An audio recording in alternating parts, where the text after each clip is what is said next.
Welcome back. Today I'm going to be talking about 3 of the most scary and chilling stories I have ever heard. Most of the time when someone tells a horror story, the setting is always important. When I think of a horror story, I always imagine myself out camping in the woods with my friends. We're trying to scare each other until one of us tells the wrong tale. A twig in the background snaps, alerting us to our impending doom. But really, it's just Jimmy's mom with s'mores and cocoa. Anyways, get some snacks if you got any. And without further ado, let's get into it. 3 of the most scary, true stories. Number 3.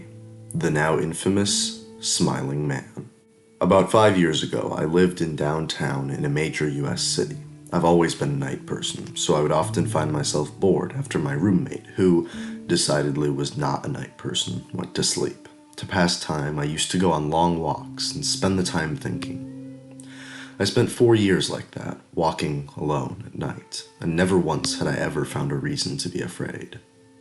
I used to always joke with my roommate that even the drug dealers in this city were polite.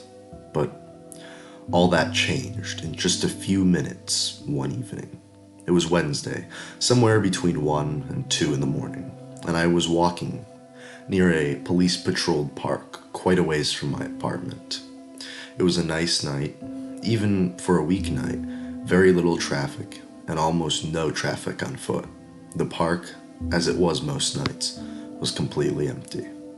I turned down a short street in order to loop back to my apartment when I first noticed him. At the far end of the street, on my side, was a silhouette of a man. He was dancing.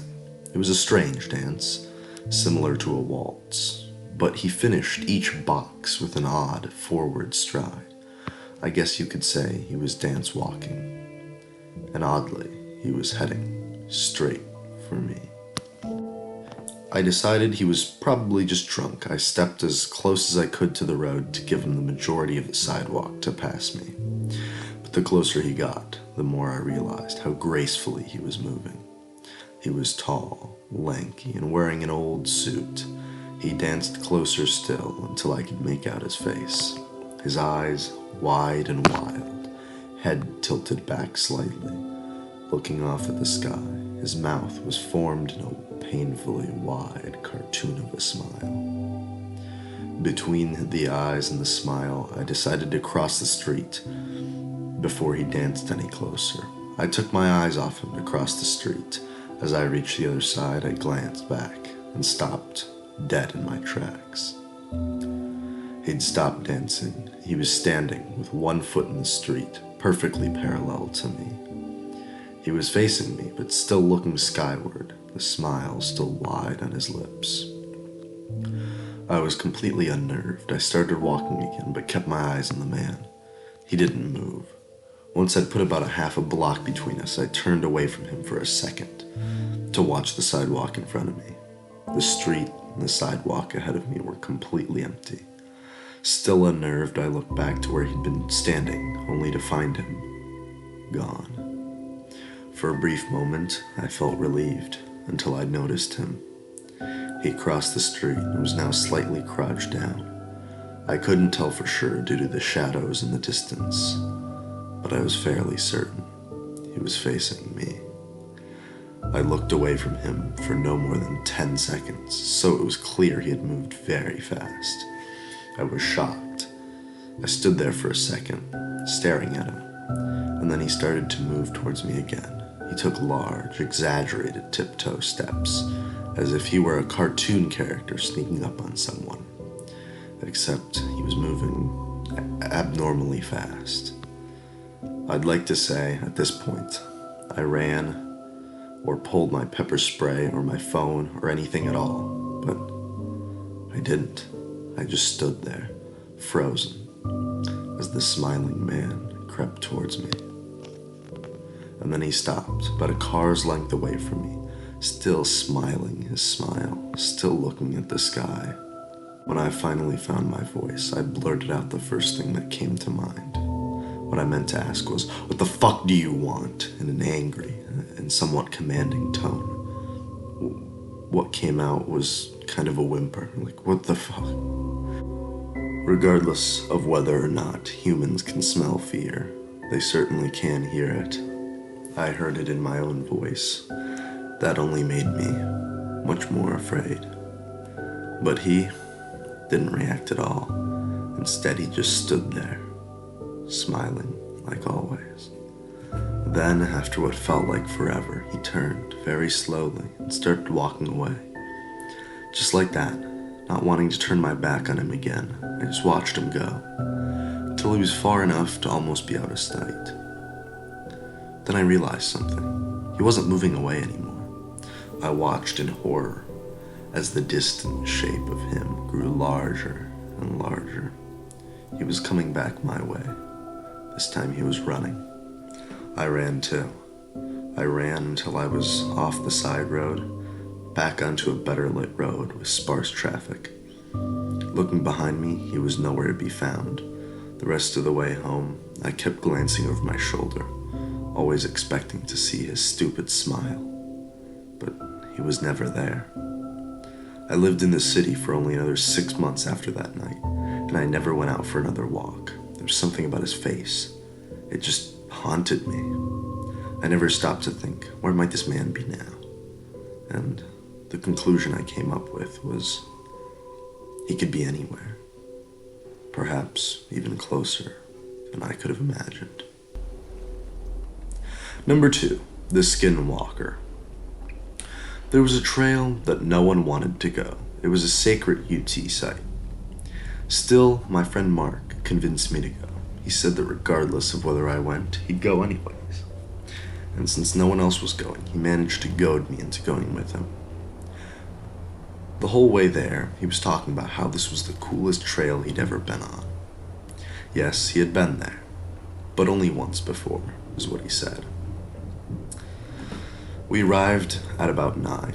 I remember, giving us plenty of time. It was further away from the town than most trails. It wasn't near a paved road, so there was a lot of walking just to get there. No tourists knew about it, and a lot of locals, even some UT, didn't seem to know about it. But if you followed a game trail through the bunch of trees, it would widen out and lead its way through some mountainous, densely forested terrain.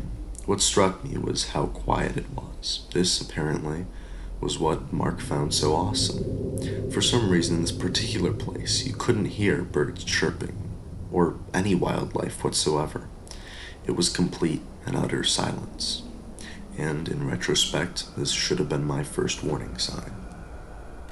Eventually, I had to urinate. I stepped off the main road, just so Mark wouldn't see me.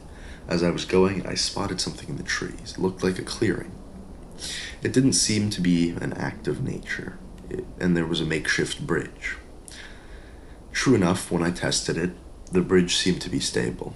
I put one foot in front of the other and crossed. When I reached the other end, I pulled my way through some trees and saw the first image of the day that I will never forget. Though to many, it wouldn't have seemed like much. In front of me there was some vegetation, trees, ferns, brush, but suddenly it all stopped, with a perfect circle, surrounded by a small, perfectly arranged circle of rocks.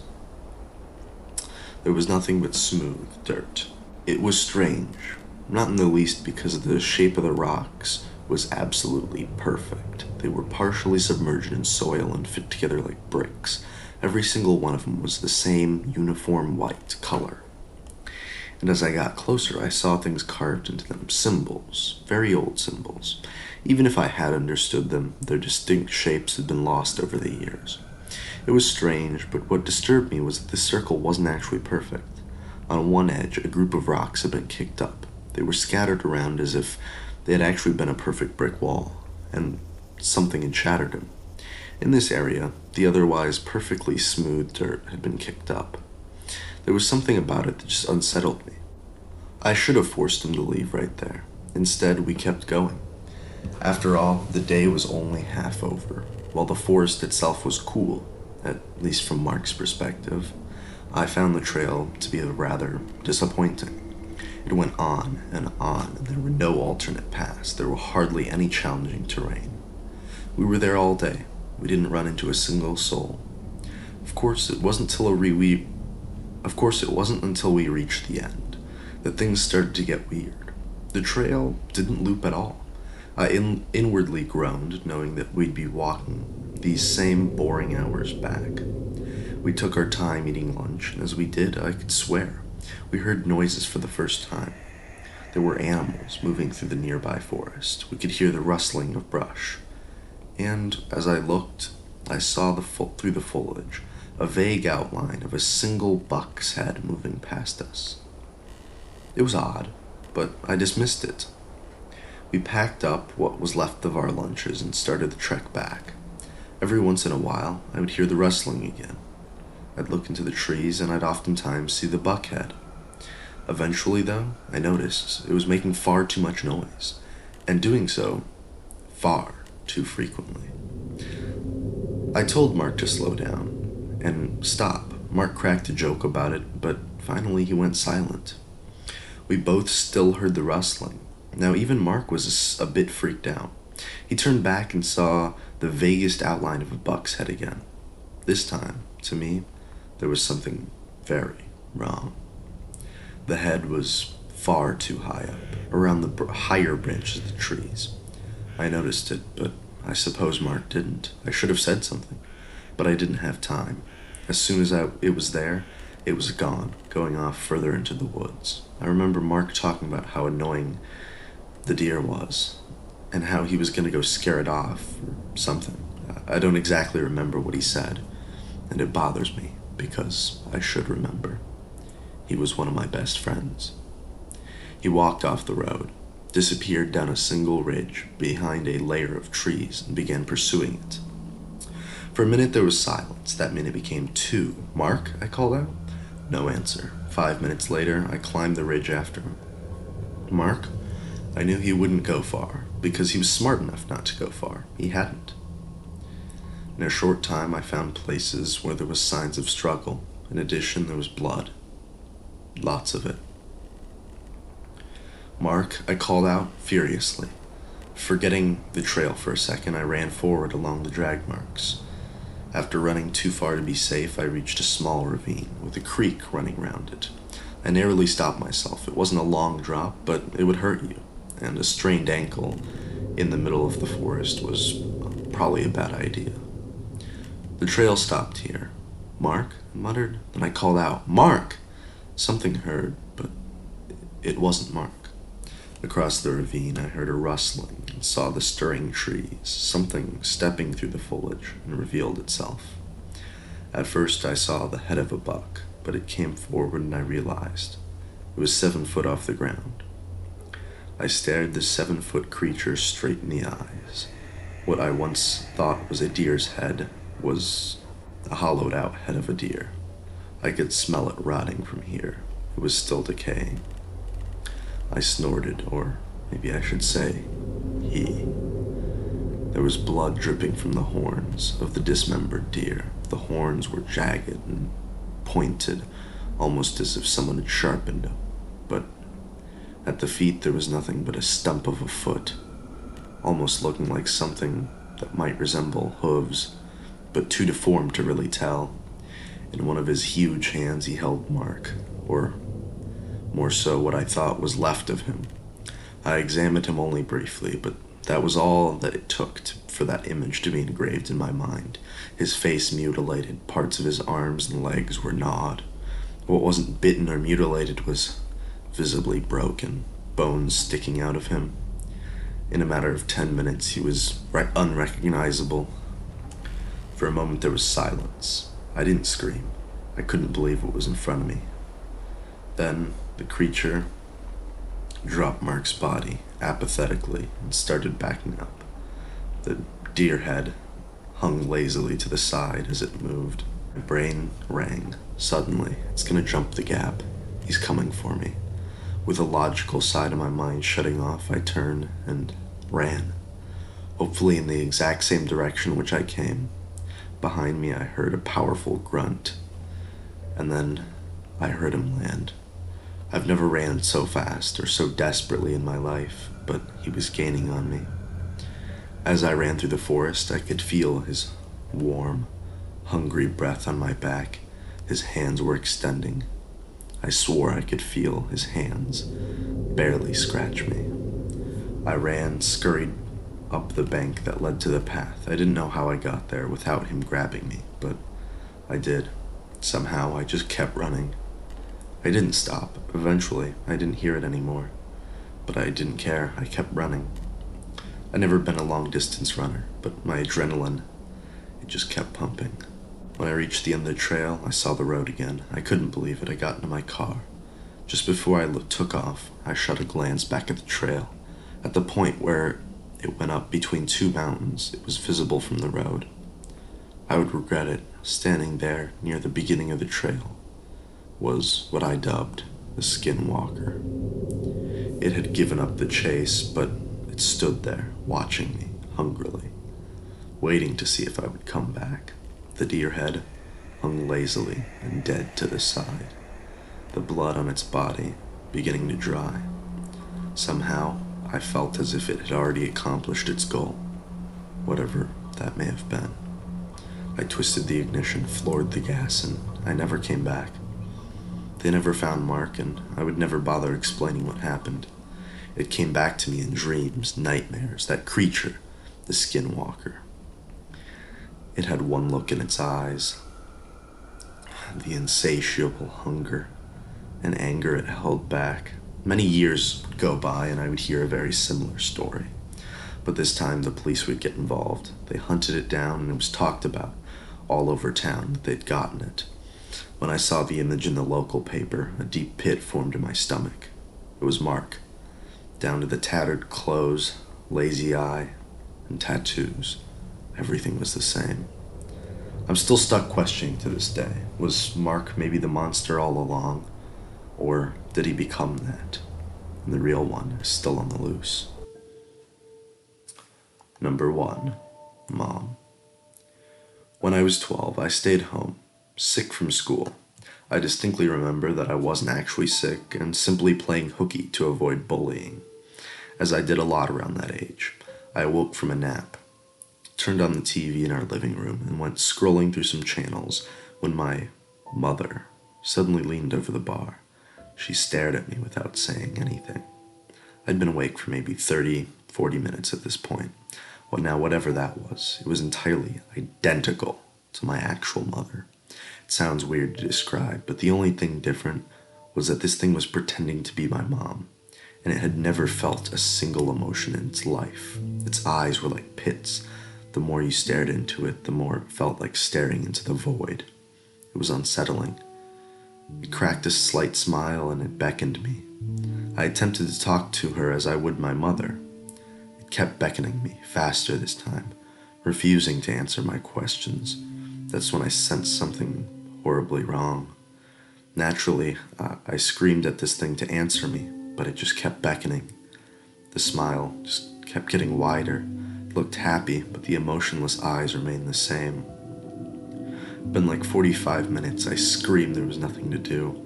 When my mom came in to check on me, I felt a sense of fear, almost like it wasn't the right one. After 5 minutes of comforting me, she half dragged me out of the bed, but at this point I knew it wasn't my mom. I screamed louder than I ever had before. My mother, the real one, had been working in the yard and came rushing over. I told her what happened. She soothed me with simple explanations that it must have been a fever dream or a hallucination. Yet she was acting awful vigilant and odd. There were some weeks that I would catch her being weird as well. Always odd, but after that it seemed to stop. Years after, I remember walking into my mom's room when I spotted something I would never forget. The creature, it was hideous as it morphed into my mom. It wasn't my mom that was acting weird. It was that she wasn't my mom. By the time I was 18, I left the home. I never heard from my mother since. There was nowhere to go with this story. No one heard me out. I find myself hoping to never see that thing again, but I also don't know who to trust. It could be anywhere. I have to keep moving. Where do I go? Who do I trust? With that said, I hope you have a spooky night. Also, before you guys go, I'd like to thank you so much for the current support. We finally reached 80 subs. The road to 100 is closer than ever. And if you're watching this video, maybe from the Junko video or something, I appreciate your support a lot. And I will be making more content sort of like that. I think the next video will be the Hello Kitty murder. Yeah, have a great day and bye.